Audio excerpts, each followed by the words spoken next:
Assalamualaikum warahmatullahi wabarakatuh. Jumpa lagi bersama saya di channel kami Horor Malam Jumat. Jangan lupa like, subscribe, tekan tombol lonceng untuk senantiasa mengikuti video-video kami dan cerita-cerita mistis. Bagi teman-teman yang senantiasa mengikuti video kami, saya doakan semoga diberi panjang umur, dilipat gandakan rezekinya, diberi kesehatan, Allahumma amin. Kali ini saya akan menceritakan pengalaman pribadi yang dialami oleh teman saya. Sebut saja namanya Pak Ranto. Pak Ranto ini merupakan jejaka yang sangat tampan. Ia hidup di daerah perkotaan yang penuh dengan kemewahan. Ketika itu Pak Ranto dan teman-teman ingin ngajak jalan-jalan di daerah pedesaan. Pak Ranto dan temannya yang bernama si Amin ngomong sama Pak Ranto, ayo kita jalan-jalan di daerah pedesaan, siapa tahu nanti di sana ketemu cewek cantik. Di sana di daerah desa masih banyak cewek-cewek yang cantik, kata Pak Amin. Pak Ranto dengan rasa semangat karena ia usianya agak tua. Lalu kemudian Pak Ranto sama Amin jalan-jalan daerah pedusun. Ia menelusuri satu desa ke desa yang lain hingga ia menjumpai satu desa yang sangat pelosok. Sangat pelosok banget desanya, belum ada lampu, belum ada akses kendaraan seperti angkot, belum ada motor, jalan pun masih pakai batu yang ditata, belum ada aspal pada saat itu. Pada saat itu merupakan tahun 1993. Ya, masih sangat pelosok banget desa tersebut. Ketika ia menjumpai desa yang sangat terpelosok tersebut, bertemu dengan sosok putri cantik. Sebut saja namanya si Mila. Si Mila merupakan bunga desa yang sangat cantik di daerah situ. Dan kemudian Pak Ranto terkesima dengan si Mila tersebut. Sangat terkesima sehingga dengan jatuh cinta sama si Mila. Ke hari kemudiannya ia datang ke situ lagi dengan berniatan PDKT, mendekatkan diri, PDKT. Dan zaman dulu itu tidak ada pacaran. Pak Ranto gak lama kemudian memutuskan menjalin hubungan keluarga dengan si Mila.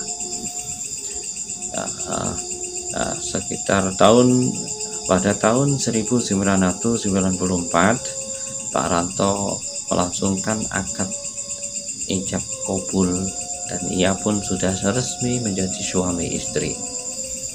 Pada saat itu Pak Ranto agak kebingungan hidup di daerah pedusunan karena biasa di daerah kota masih mudah terdapat ada listrik dan banyak transportasi yang modern seperti motor. Akan tetapi di daerah situ tidak ada motor, sepeda pun tidak ada, masih menggunakan jalan kaki. Kemudian Pak Ranto di situ agak kebingungan mencari pekerjaan di daerah situ. Di situ tidak ada pekerjaan yang sesuai dengan bidang Pak Ranto. Di daerah situ mayoritas bekerja sebagai petani, buruh tani, dan pengembala kambing, pengembala kerbau, sehingga Pak Ranto tersebut kebingungan hidup di daerah pedesaan. Pada hari Selasa pagi, ia ngomong sama si Mila, sang istri tercinta, Dek, Mas mau cari kerjaan ke kota ya Dek, karena Mas merasa di kampung itu agak sulit cari kerjaan, Dek. Oh, Semena pun mengizini, ya Pak, tidak apa-apa Mas, tidak apa-apa, semoga Bapak nanti atau Mas nanti kalau cari kerjaan mendapatkan kerjaan yang lebih baik ya Pak ya. Nah, jangan lupa nanti kalau udah dapat kerjaan pulangnya ke sini, jangan ke rumah Mas yang dulu, kata si Mela, karena ia masih pasangan muda, pasangan rumah tangga yang masih muda, masih anget-angetnya gitu. Kemudian ia memutuskan cari kerjaan di perkotaan dengan jalan kaki dari desa menuju ke kota. Itu agaklah jauh, dijangkau jalan kaki agak jauh, sekitar ada 5 kilo dari dusun menuju ke kota. Kemudian setelah ia main ke rumah teman-temannya Pak Ranto, di situ ia menemukan teman mandor atau mandor mandor bangunan, kuli bangunan. Ia ngomong sama Pak Mandor, Pak Mandor tersebut namanya Pak Suraji. Di tempat kamu masih ada kerjaan enggak? Masih membutuhkan karyawan, kata Pak Ranto. Oh masih ada Ranto. Gimana kalau aku ikut kerja, boleh enggak? Kata Pak Ranto. Boleh gitu. Pak Raji mengatakan gitu. Dan kemudian esok harinya ia berangkat kerja ke proyek. Agak jauh perjalanannya. Ketika ia kerja berangkat pagi pulang malam, berangkat pagi pulang malam, sampai sekitar setengah bulan ia bekerja. Disitulah ia biasanya itu kalau pas gajian dari Big Boss itu tepat waktu, karena waktu itu gajiannya setiap malam hari Kamis ya, hari Kamis sore semua karyawan proyek mendapatkan gajian. Nah sewaktu itu gajiannya agak mundur. Jadi Pak Mandor ngomong sama teman-teman karyawan proyek atau pekerja proyek, ini maaf yang sebesar-besarnya ini Pak semua yang bekerja di sini, karena hari ini saya belum bisa ngasih gajian kepada Bapak semua, dikarenakan dari Big Boss belum ngasih uang. Kemungkinan nanti sore bos sudah ngasih uang. Gimana kalau nanti bapak-bapak semua setelah maghrib datang ke rumah saya, nanti saya kasih gajian.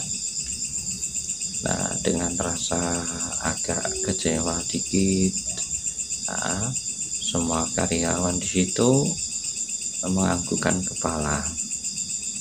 Kemudian Pak Ranto meneruskan perjalanan dengan niat hati untuk pulang ke desa tersebut, ke desanya Pak Ranto. Dikarenakan di desanya Pak Ranto itu masih ada acara hajatan sunatan. Pada zaman dulu ketika ada acara sunatan, masyarakat dusun tersebut masih sangat ramah tamah, masih guyup rukun gitu di daerah desa tersebut, masih menggunakan rambu petromas, dan banyak warga-warga yang berbondong-bondong lek-lekan atau bahasa Indonesianya itu kumpul bareng, makan bareng di tempat hajatan. Pak Ranto pulang sore penuh dengan rasa kesal dikarenakan belum mendapatkan gajian, padahal nanti malamnya uang tersebut mau digunakan untuk kondangan. Ya, pulang sesampainya di rumah Sesampainya di rumah, mandi, makan, istirahat, dan bercanda korau dengan istri tercinta di situ. Nah, gak lama kemudian waktu sudah menunjukkan jam 6 sore.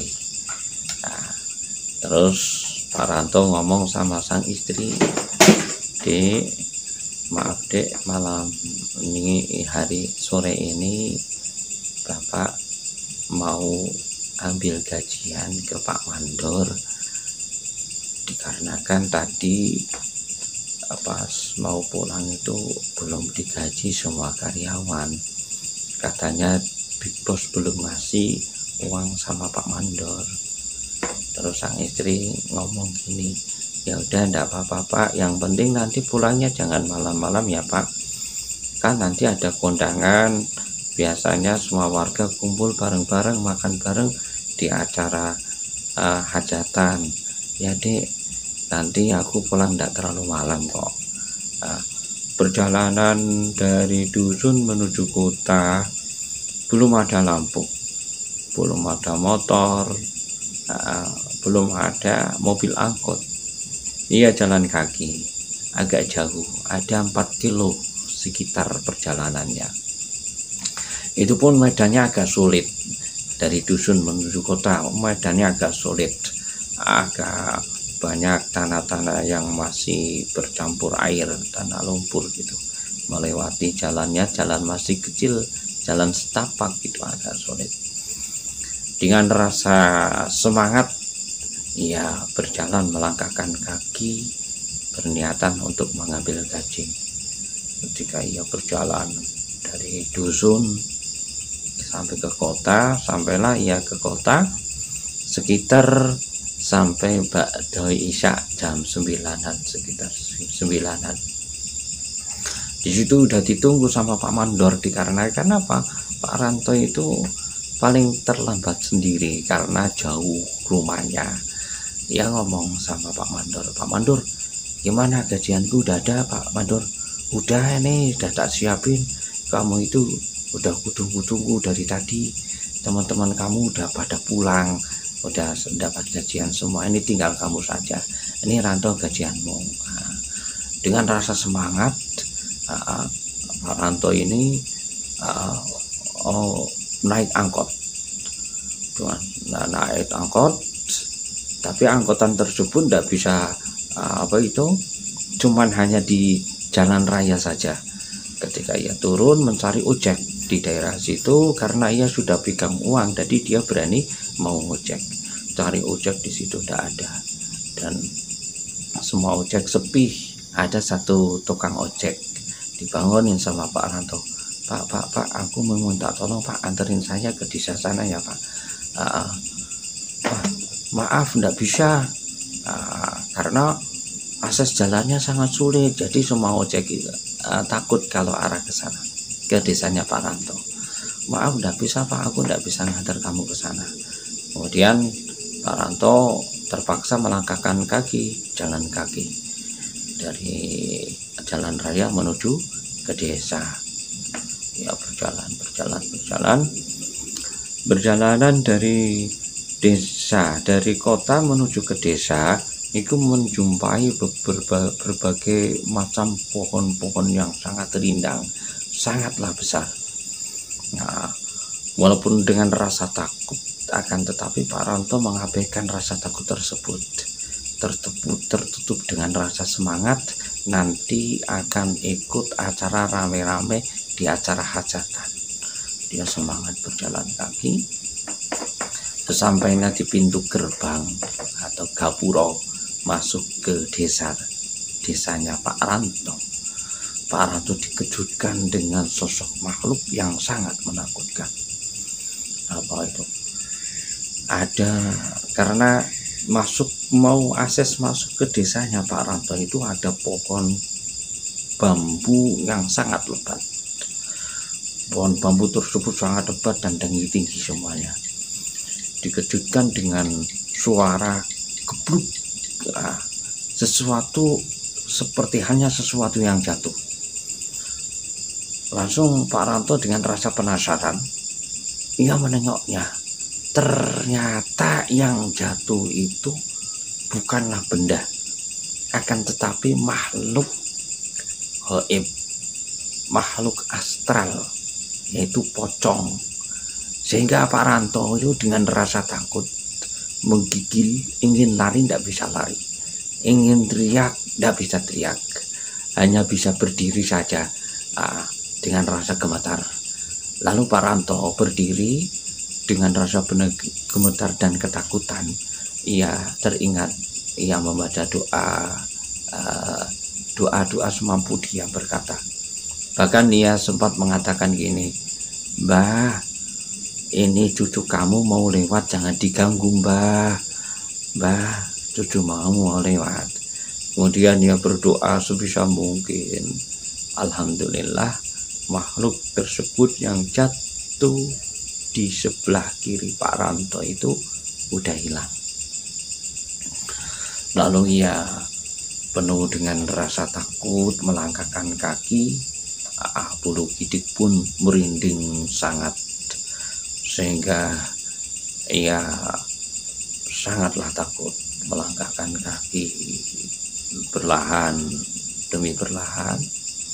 Gak lama kemudian ia itu merasa agak aneh karena akses jalan menuju ke desa itu agak menanjak, agak tinggi menanjaknya, dan di samping-samping jalan itu terdapat pepohonan yang sangat besar dan sangat lebat. Kemudian gak lama kemudian Pak Ranto mencium bau aroma agak amis dan bau busuk. Ia sendirian jingak-jinguk ke kanan ke kiri, tidak ada seseorang pun yang melintas di situ. Dia takut banget ketika ia berjalan dengan bertanya dengan diri sendirinya, ini itu bau apa ya, kok baunya agak aneh, amis dan seperti busuk, itu bau apa ini ya? Apa ada bangkai hewan yang mati ya? Ia bertanya sendiri gitu. Dengan rasa takut ia melangkahkan kaki, berjalan sambil berdoa, membacakan doa sambil berjalan. Tak lama kemudian dikejutkan dengan sosok makhluk yang begitu besar banget. Makhluk tersebut sangat besar banget dan tubuhnya itu hanya memakai penutup kelamin saja. Tubuhnya besar, penuh dengan bulu, warnanya agak semu-semu hijau. Dikarenakan waktu itu sudah agak malam, Pak Ranto berjalan pun pakai penerang baterai biasa, jadi kurang begitu jelas. Sangatlah besar sehingga makhluk tersebut melangkahkan kaki, berjalan. Jalan kaki, langkahan kaki hanya itu melewati kepala Pak Ranto, saking besarnya. Pak Ranto dengan rasa takut berdiri sambil berdoa. Dia penuh takut sekali. Setelah itu makhluk tersebut sudah melangkah melewati Pak Ranto dan berjalan begitu jauh. Pak Ranto lari dengan begitu agak bergegas karena menyimpan rasa takut yang begitu sangat dalam. Ketika ia pulang itu tidak langsung pulang ke rumah, dia langsung ke tempat hajatan. Di situ sudah ditunggu teman-temannya sangat banyak. Dia dengan nafas yang begitu agak ngos-ngosan dan rasa kelihatan agak ketakutan. Kemudian ditanya oleh teman-temannya, "Kenapa Pak Ranto kamu kok kelihatan ketakutan?" "Ya nih Min, tadi Min pas aku lewat dulu di papringan itu, di pohon bambu itu Min, takut banget Min." "Kenapa Pak Ranto?" "Aku melihat ada sosok pocong jatuh di sebelah kiri saya Min. Aku mau lari tidak bisa lari, mau teriak tidak bisa teriak Min. Aku hanya bisa berdoa Min, hanya berdoa, Mbah, ini cucu kamu mau lewat Mbah, jangan diganggu Mbah," gitu. Alhamdulillah makhluk itu hilang. Lalu aku meneruskan perjalanan lagi Min. ketika aku berjalan pas di pohon durian yang begitu besar itu men, wah man, saya sangat takut banget men, melihat sosok makhluk yang begitu besar banget men, melewati di bagian atasku men, melangkahi tubuhku men. Lari berjalan begitu cepat, lalu kemudian aku lari men, sekencang mungkin karena rasa takut. Ini baru aja sampai sini men. Wah kamu bejo Pak Ranto, kok bisa bejo? Iya, kata orang tua, apabila ada seseorang kok dilompati makhluk yang ada di pohon besar itu men, katanya nanti akan jadi pejabat min. Nah, katanya akan jadi pejabat Pak Ranto. Yang benar, iya, nanti kamu bakal jadi pejabat Pak Ranto. Benar aja nih, iya benar. Tapi alhamdulillah singkat cerita, nggak lama sekitar 5 tahun kemudian Pak Ranto itu diangkat jadi perangkat desa. Jadi ternyata ucapan warga tersebut memang tercapai, dan sekarang Pak Ranto sudah tidak bekerja jadi buruh proyek, akan tetapi sekarang sudah menjadi pejabat di desa. Cukup sekian cerita ini, merupakan cerita nyata yang dialami oleh saudara saya atau teman saya yang tempat tinggalnya agak jauh dari rumah saya. Sampai sekarang kampungnya pun agak terpencil. Cukup sekian. Wassalamualaikum warahmatullahi wabarakatuh.